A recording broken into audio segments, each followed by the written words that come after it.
എന്ത് ചെയ്തു എന്ന ചോദ്യത്തിന് ഒരു ഉത്തരം പറഞ്ഞില്ല. ഞാൻ ചോദിക്കട്ടെ, ചൂരൽമല ദുരന്തം ഉണ്ടായി, ഇത്രയാൾ മരിച്ചിട്ട് രാജിവെച്ച് അതിനെ തുടർന്നൊരു ഒരു MP ഇല്ലാത്തൊരു വിഷയം വന്നു. അത് വലിയ പ്രശ്നമായിട്ടുണ്ട്.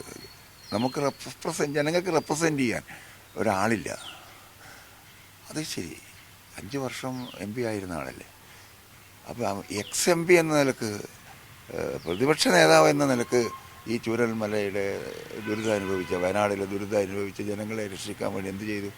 ഒരു കാശി ഞാൻ ഈ സംസാരിക്കുന്ന ഘട്ടത്തിലും കേരളത്തിന് ചൂരൽമലയുടെ പേരിൽ തന്നിട്ടില്ല, ഒരു പൈസ തന്നിട്ടില്ല, ഇത്ര അധികം ആൾ മരിച്ചിട്ട്. അതേ സമയത്ത് പൊളിറ്റിക്കൽ അഫിലിയേഷൻ്റെ പേരിൽ ബീഹാറിന് കൊടുത്തു, അഡ്വാൻസ് കൊടുത്തു, ആന്ധ്രക്ക് അഡ്വാൻസ് കൊടുത്തു, മറ്റു സംസ്ഥാനങ്ങൾക്ക് വാരിക്കോരി കൊടുത്തു പൊളിറ്റിക്കൽ അഫിലിയേഷൻ്റെ പേരിൽ. അത് ചോദ്യം ചെയ്തില്ലല്ലോ. പ്രതിപക്ഷ നേതാവ് എൻ്റെ ജനതയാണെന്നാണ് ഇവിടുന്ന് ഇന്നലെയും പറഞ്ഞത്, എൻ്റെ ജനതയാണിതെന്ന് പറഞ്ഞിട്ട് ആ വിഷയത്തിൽ എന്ത് ചെയ്തു? വിരൽ ചൂണ്ടി പ്രധാനമന്ത്രിയോട് പറയണ്ടേ? കേരളത്തിലെ 20 ലോക്സഭാ അംഗങ്ങളിൽ 19 UDF ആണ്. അവരെന്ത് ചെയ്തു? പ്രതിപക്ഷ നേതാവ് രാഹുൽ ഗാന്ധിയാണ്, അവരവിടെ പോയിരിക്കണ്ടേ?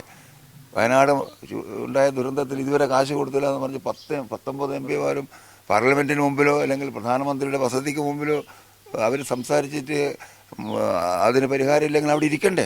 അങ്ങനെയൊക്കെയല്ലേ ജനങ്ങളോട് ചെയ്യേണ്ടത്. എന്ത് ചെയ്തിട്ടില്ലല്ലോ. പിന്നെ വോട്ടിന് ചോദിക്കുന്നത് ഇവിടെ UDFും പിന്നെ രാഹുൽ ഗാന്ധിയും വോട്ടിന് ചോദിക്കുന്നത് അർത്ഥം. ഇതൊക്കെ ജനങ്ങളുടെ ചർച്ചാ വിഷയം.